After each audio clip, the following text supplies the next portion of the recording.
mpaka sasa tumepoteza jumla ya watu 7 na majeruhi 15.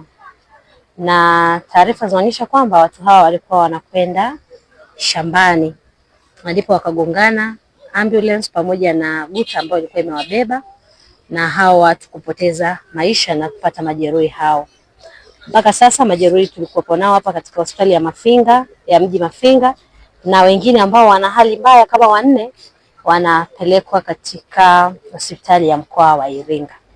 Nichukue fursa hii kwanza kuwapa pole wale wote ambao wamepoteza ndugu zao katika ajali hii, lakini wale pia ambao wamepata ndugu zao wameumia, na tumewaomba wa madaktari, na bahati nzuri tuna madaktari wazuri, tuna imani wako mikono salama na watarejea katika afya zao kwa wale majeruhi, na tunaendelea kuwaombea kwa Mwenyezi Mungu. Tuna imani Mwenyezi Mungu atawaponya wale ambao wamepata majeraha.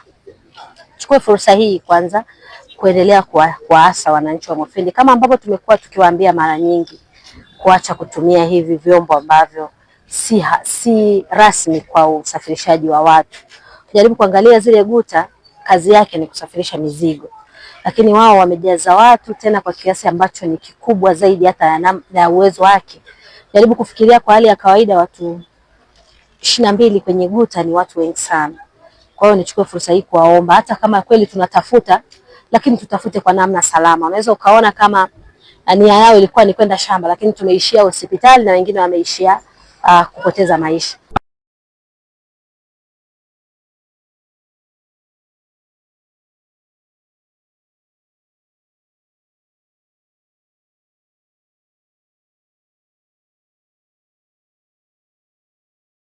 Mnamo leo saa 12 asubuhi imetokea ajali eneo la Uganga ikihusisha ambulance ya kubebea wagonjwa ya hospitali ya mji wa Mafinga na guta toyo ambayo ilikuwa imebeba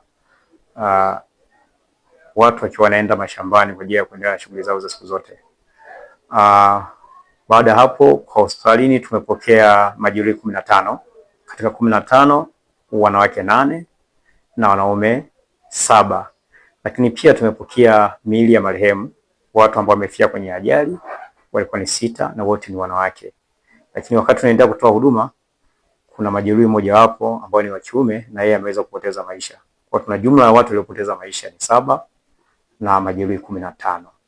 Lakini hali zao hawa majeruhi wengine wanaendelea vizuri, isipokuwa majeruhi 4 ambao wa kike ni 2 na wa kiume ni 2, hali zao sio nzuri sana.